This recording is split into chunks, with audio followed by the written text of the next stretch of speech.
Okay, my fellow American citizens, hold on a second. Today's date is 9/5/2021. My name is Leslie Williams. Let's see if this video shuts down before I say thank you for listening. Have a good day.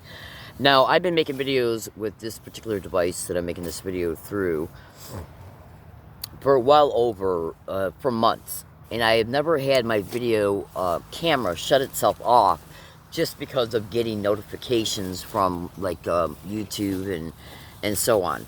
Now, gang stalking crimes will do anything and everything. Go to Google and research how gang stalking crimes are massively reported to be hacking victims' phones, computers, and other electronics in order so that they malfunction and so that the perpetrators can control the settings of the victim's electronics. So what they used to do with my Periscope videos, when Periscope used to allow people to make videos, is that they would shut those videos down in real time by having a phone number by having a phone number that I was not aware of at all concerning whose phone number it was dedicated to, because I literally, for one, don't even know anybody in San Diego or California at all. So what they would used to do with Periscope is they used to call my phone in order to interrupt the Periscope live stream.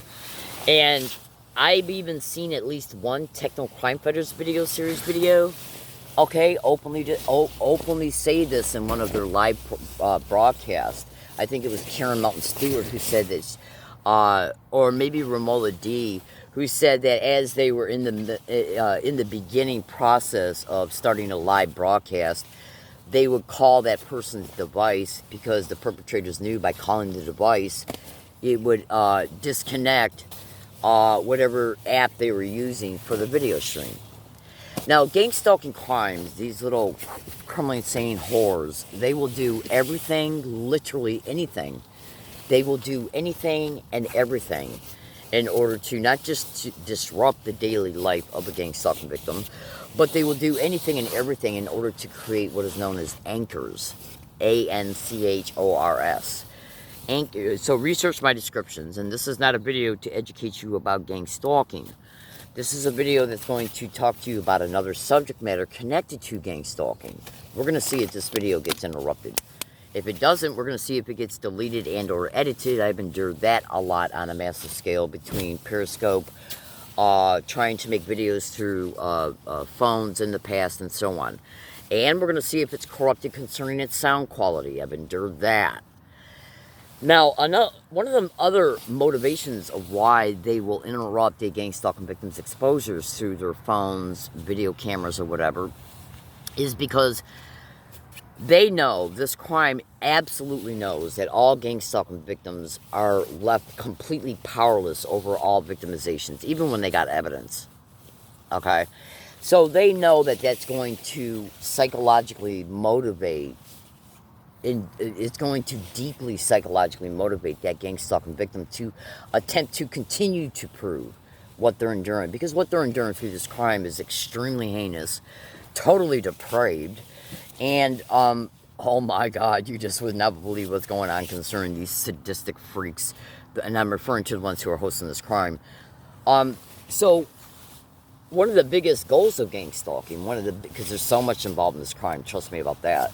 One of the biggest submotives concerning some of the submotives of what they're trying to achieve through this crime, brain entrainment, auditory and visual brain entrainment, and much more connected to entrainment, is by and through forcing the victim to reprocess what they're attempting to attempting to expose.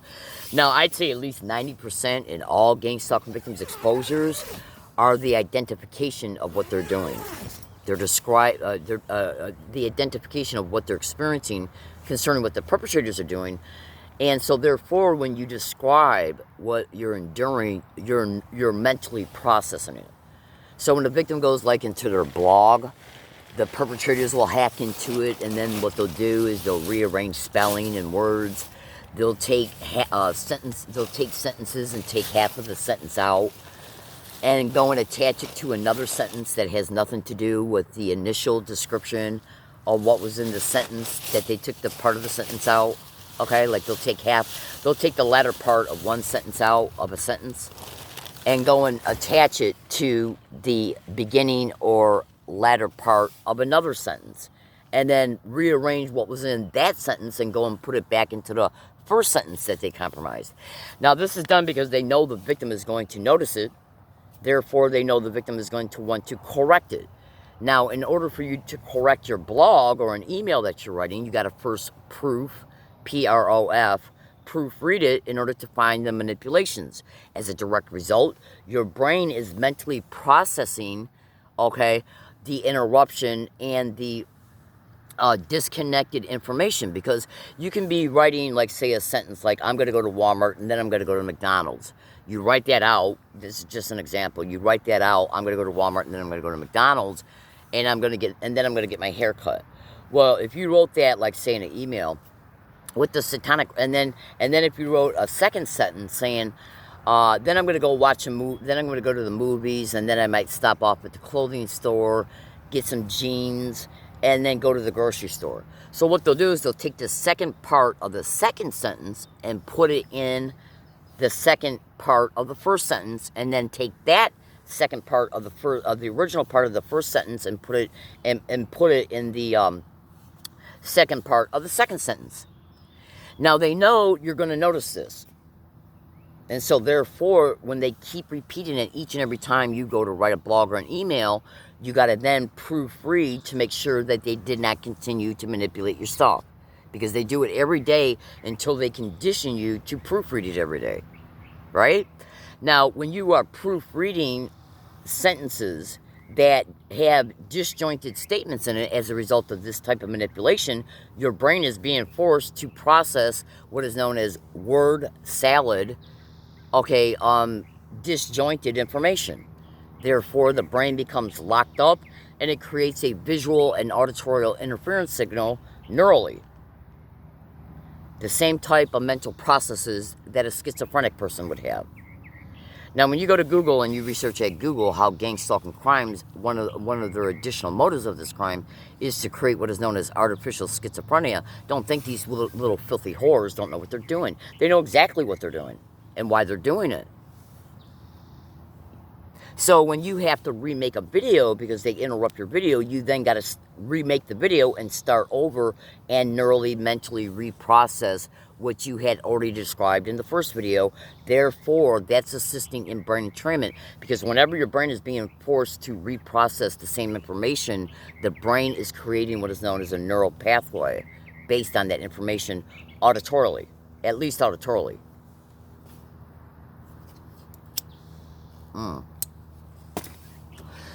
Now, all brain entrainment has to do with remote neural monitoring. So just research remote neural monitoring and gang stalking, and then research how they fuck around with victims' phones, computers, and so on. Now, this technique is also done to make you anxious, because they know that they know you're experiencing this, because they're forcing you to experience this. So then when you go back to remake the video, you start to become anxious because your brain just wants to get the information out. So your brain then starts anticipating, okay, are they going to do it before I can get this particular statement out? Are they going to do it before I get this specific prediction out? Because I make predictions about what these psychotic rats might do before they do it. So let me just go ahead and make a fast prediction. We're going to see if on any and all dates, any and all dates, that means all dates, any date of any week, month, or year, of any place that I go to get my chargers charged, we're going to see if property owners, business owners, employees, including management of any place I go to, tells me that I've been warned about not charging my chargers, and or calls the police, and or creates any incident around that issue. We're going to see if they stage any events between me and any homeless person, social deviant, punk, criminal, or crazy, or person acting as a customer. Gang stalking crimes will literally prop up homeless people. Hold on one second.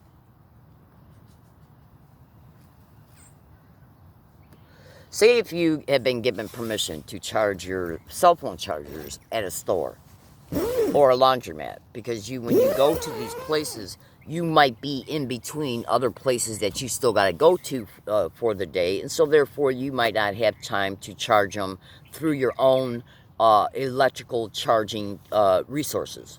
Let me just put it to you that way. Now I know that sounded a little bit funny, but trust me, absolutely trust me. There's a specific exacting, okay, thinking process pertaining to why I worded it that way. So if you've been given permission by several managers of a business and employees that it's okay for you to stand outside the store and plug your chargers in to the outlet that's outside the store, if you've been given permission over 40 fucking times, literally, okay, on several different dates, at least 40 different dates, that you can do it with no problem whatsoever, and then a supposed security guard that is supposedly connected to the landowner of that business plaza approaches you and says, well, you know, we got too many people hanging out here, and we can't have this. Now, to the onlooker, that might appear as a normal appearing request or a reason. But in gang stalking, what gang stalking will do is gang stalking already knows your habits, your routes, your routines. It even knows your needs. Because to be totally honest with you, and I'm not the only one saying this, trust me on that, gang stalking will intentionally cause havoc in your life that creates needs. So they can then monopolize on those needs. Hold on. Oh, absolutely. Case in point, like say if they stage a vehicle accident, and then you no longer have a car, okay, then you might have to take bus transportation services.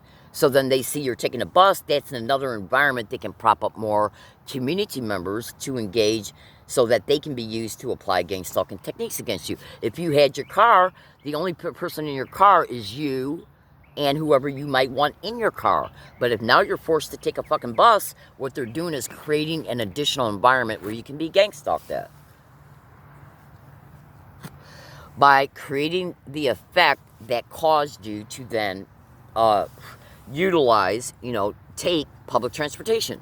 If they make you homeless, okay, that opens up, that gives them the ability now to use homeless people against you at wooded areas, because they know you no longer have a front door, and they know you don't own that property of that wooded area.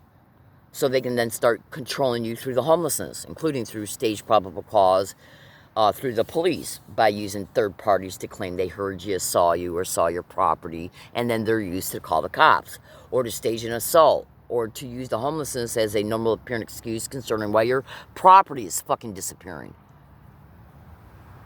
Gang stalking will do everything and anything to create hypervigilance about what's going to happen next concerning where I go, and is where I'm going and what I'm going to do when I get there caused by them to begin with. Because when they create an effect in a gang stalking victim's life, they're then looking at how the target is responding to that effect and then inserting the program within the parameters of that issue. If you were not made homeless, you would not have to go to the library to use your laptop to expose what you're enduring through your blog. The library now is another environment that they can prop up staged community-based harassment. So they create the homelessness, and look at all the different ways now that has affected the life of the victim and caused the victim to go into environments that they would not have to go to. Now, so say if you go to a grocery store and or a laundromat, and you've been given permission from multiple managers, multiple employees, who tell you that you can, no problem, you can go ahead and charge your chargers. Other people have done it, no big deal, right? So then you start charging your chargers, and then over time, and then immediately when you start doing it outside the store, completely minding your own business. I don't do drugs or alcohol. I'm not involved in any type of illegal or criminal activity whatsoever. Just stand there, charge my chargers, mind my own business, stay in my own space, and not bother a soul about anything. Okay? I might say hi to somebody or whatever. Okay? Like because there's a water machine right next to where I charge my chargers at Bonds. So when somebody comes up and fills up their water bottle, I might say, hello, how do you like this weather? Stuff like that. But other than that, I don't bother a soul. Now, what they've been doing at the places that I charge my chargers at are, listen to this. What this crime has been doing is that they have literally been propping up people around me. It doesn't even matter if I go anywhere to use my computer or charge my chargers or use my computer to update my blog or to upload something on YouTube. Every single fucking place I have been, and please excuse my language, every single place I have been in San Diego since August 8, 2011, I've been subject to gang stalking, community-based harassment, where they're literally propping up people. Hold on. To repeat identical words and phrases, which the police have made at least one falsified police report about that issue, even though I openly presented them audio evidence concerning it and text messages evidence concerning it. Go to Google and type in the police and gang stalking.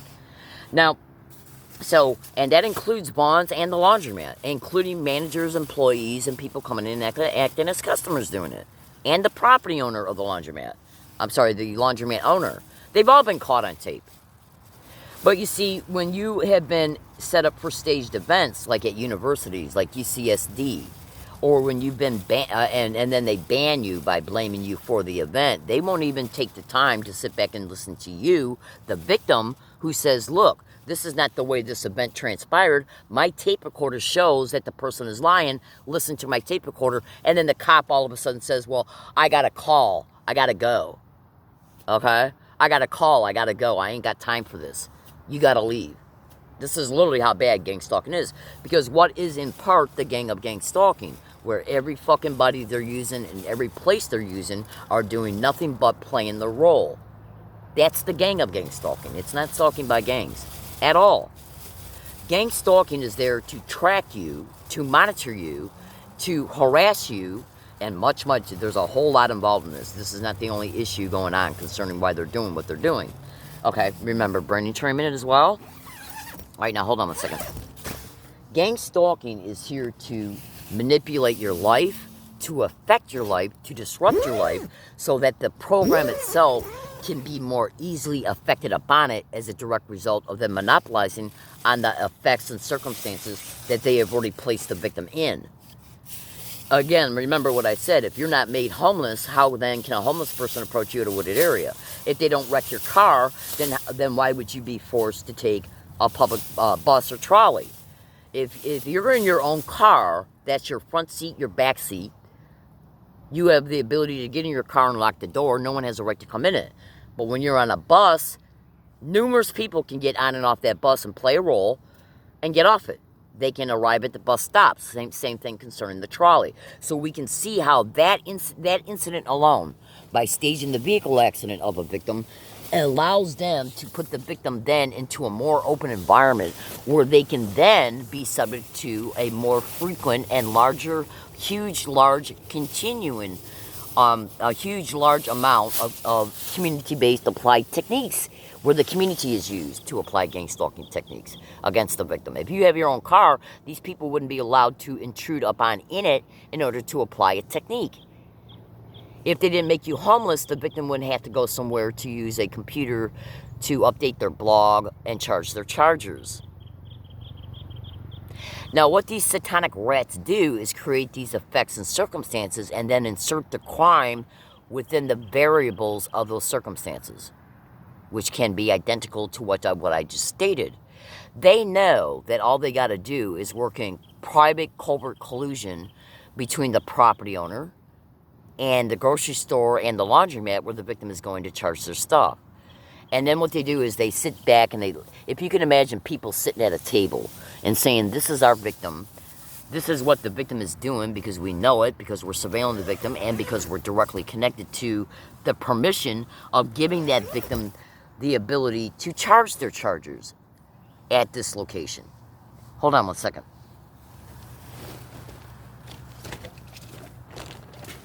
So what these little satanic whores are doing is that when the victim then is given permission, they will start propping up homeless people to stand directly around the victim and congregate on the property. And they'll have, you wouldn't believe what I've endured at Vons. You just wouldn't believe it. And you wouldn't believe what I've endured at the library and the laundromat. You just wouldn't believe it. Okay, and universities. You literally wouldn't believe it. Okay, it's literally like watching a screwed up, really messed up vaudeville act. I don't know how better to say it at this particular time. So you go to a place to charge your chargers that you've been given permission to do so, laundromat, library, grocery store, minding your own business, completely staying to yourself except for maybe saying hello to somebody when they walk by or good morning to someone, you know, like your just average customer who doesn't appear to have been solicited to participate in anything. And so you're just standing there literally minding your own business, not doing a soul, not bothering a person, not bothering anybody. And while you're standing there doing it, they're propping up color coding connected to gang stalking, okay, which is connected to visual entrainment, okay? Now, color coding is connected to the sensitization method of gang stalking. They'll bombard you and overload your senses with loud, continuous, different noises. A lot of that is designed to make it appear that it's just happening because of the environment you're in and people coming and going for whatever reason, okay? Background loud noises mixed in with noises that are propped up in the parking lot, and that includes mufflers and loud industrial vehicles and landscape noise and a whole bunch of construction noise and work projects and everything else. Then you're subject to people being propped up around you to repeat identical words and phrases and even identical types of sounds. See, how are you going to prove? Now, the words and phrases that they've been using people for to say around me are gang stalk, oh my God, suck dick, gang stalk, oh my God, weird, crazy, oh my God, she sounds fucked up, oh my God, why don't you get her out of here? All negative shit. Now, that's connected to the sensitization method of repeating identical words and phrases, and it's also connected to DNLP, which means dark neural linguistic programming. Which means that, because what gang stalking additionally does, and does within, because every technique is part of the program. So what gang stalking does is it intentionally creates a negative, hostile environment around you, concerning you. And they make sure that you notice everything they prop up for you to see, everything they prop up for you to hear, because it's connected to auditorial and visual entrainment. Do you think it's a ghost that's going into gang stalking victims' blogs and manipulating them in the specific way that they are being manipulated for the actual, what might seem simple, where somebody's going in your blog and taking the sentences out in the way that I've already described and putting them in a sentence where it don't belong? Now that might seem like a bizarre technique. Hold on. But it's actually an extremely sophisticated technique in order to achieve an extremely sophisticated motivation that you would not even have guessed unless I went on to detail it more concerning what the motivation was behind that's behind it. Because think about what I'm saying. How much do you really know about neural processing? And when you are reading a book to yourself, you're hearing your own internal voice process those words and phrases. But if your mind is being forced to hear a bunch of disjointed statements, and that's another thing this crime does, it'll prop people up to stand around you. And they'll act like they're having a conversation on their phone. They'll act like they're having a conversation with another person that's with them. And they'll start a specific subject matter. And then what they'll start doing as they're talking is they'll literally start saying the words and phrases that the victim has been sensitized to. Okay, that have nothing to do with the subject matter that they originally started talking about. And then they'll go back to the subject matter or switch the subject matter over to something else that has nothing to do with the original statements.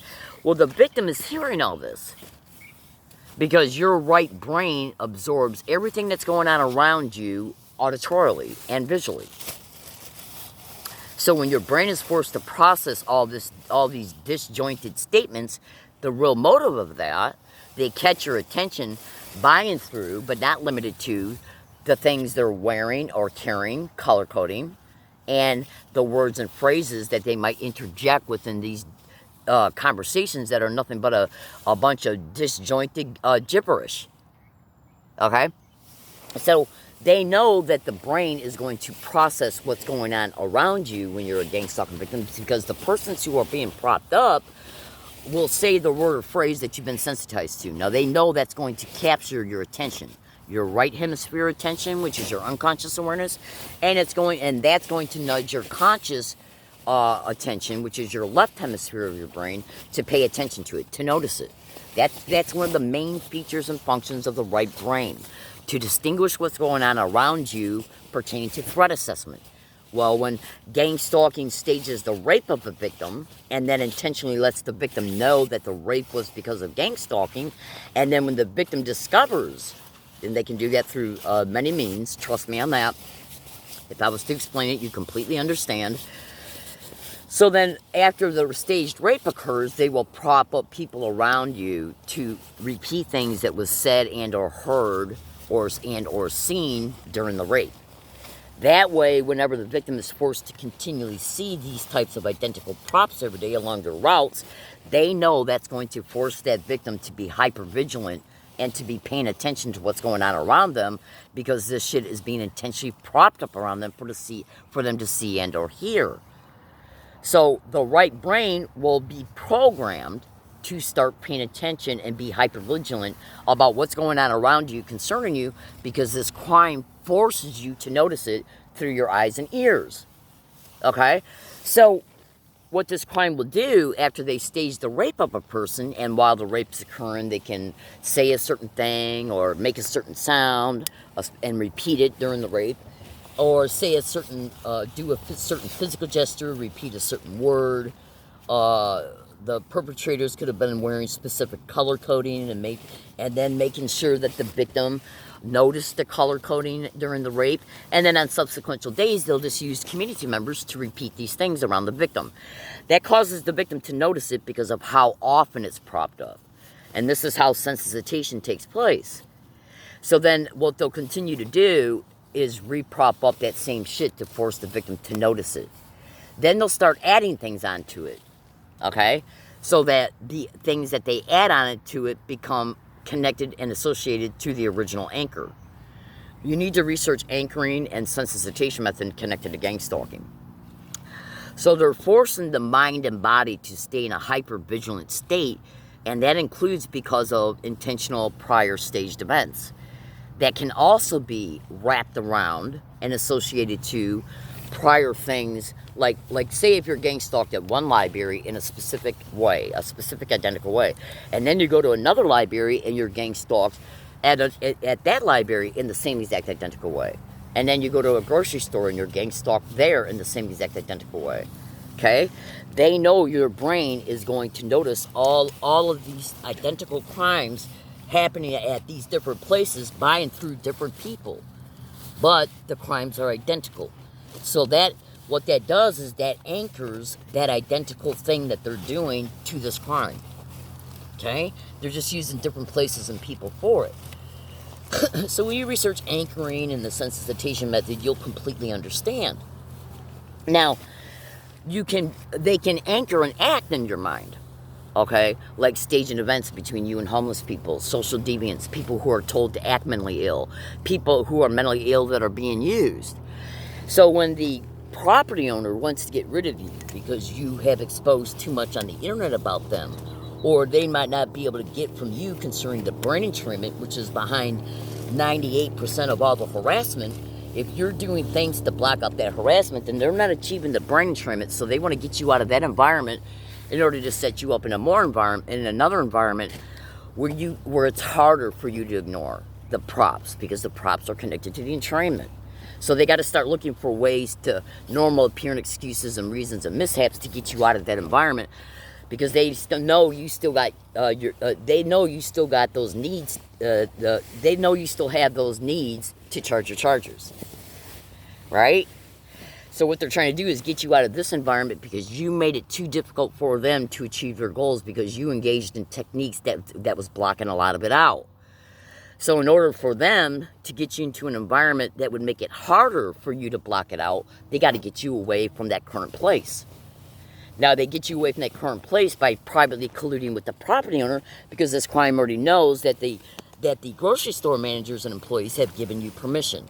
So when they use the security guard or the stated security guard of the property owner, he'll try and claim that he doesn't have any real connections with bonds. He doesn't know anything about the permission you've been given. Okay, he doesn't know about anything connected to your situation. And bonds will work in private collusion with these people too. Oh, absolutely. Okay. And in order to make it appear like, well, yeah, we gave her permission, but we have been getting a lot of homeless people congregating outside of our stores, and we have been getting a lot of complaints. So we can understand why the property owner would no longer want this. Welcome to the covert collusion connected to gang stalking. And then when the security guard approaches you, or the person who's pretended to be a security guard approaches you, and he says, well, I'm going to take a video picture of your cart there that's got your computer and stuff in it, and I'm going to call the police on you. But he doesn't call the police. You're standing there waiting for the police to come, but they never come. This is done to create hypervigilance and anxiety about the police being called. Because if somebody threatens to call the police, and you know the police are connected to this crime, and you know what they're capable of, and that they never come, while you're still there, you're going to be waiting for them to come. That creates psychological and electrophysiological hypervigilance about, okay, how far are they going to take this event? Then when you go back on prior dates, because you got to get those needs met, okay, your brain, who's already been told that the police are going to come in if you do this again, your unconscious mind is going to be looking for it. Because it's anticipating it, because it's been conditioned to look for it. Gang stalking is about psychological operations. They need to keep this sense of power over you and your mind in order to achieve the entrainment. If you're doing things to block out the harassment, okay, they know that you didn't have intimidation concerning this issue because you were given permission. So they had to create the intimidation by and through the threat, using normal appearing excuses. And by the way, when the security guard approached me, he did engage in a gang stalking physical gesture that was related to an assault, which I got massive evidence concerning that assault. Oh, absolutely. So I wanted to bring this to your attention so that you can understand the depth and scope of what these wild, filthy whores do. Vons is working in direct concert with the son of a bitches who are managing this crime, because I got massive evidence concerning them as well. That includes managers, employees, and customers. So when Vons acts like they have no power over what the security guard and the landowner is going to do, that's total bullshit. Because when I was talking to the security guard, he engaged in a specific gang stalking physical gesture. How are you going to prove a physical gesture from a tape recorder? Tape recorder is audio. A physical gesture is camera. Well, they can tell when your phone is on or off. Gang stalking is about creating mind pattern programming based on what you're forced to endure and how they interject themselves in your life in order to achieve it. And anything you do that threatens their entrainment, they're going to maneuver you to another place that then opens up more avenues for them to perpetrate their crimes to achieve the entrainment. It's that simple. And that fucking includes the laundromat. U City Laundromat off of Governor Road and Genesee Avenue. My name is Jesse Williams. I made this video to inform, to expose fucking truth. Because these wild whores, I'm getting ready to start a campaign. A public exposure campaign. Let's see if I get arrested before that occurs at wooded areas and or anywhere along my routes, or ticketed or banned from any business or business plaza. Thank you for listening. Everybody have a good day. September 5th, 2021. It's morning time, around 8 a.m.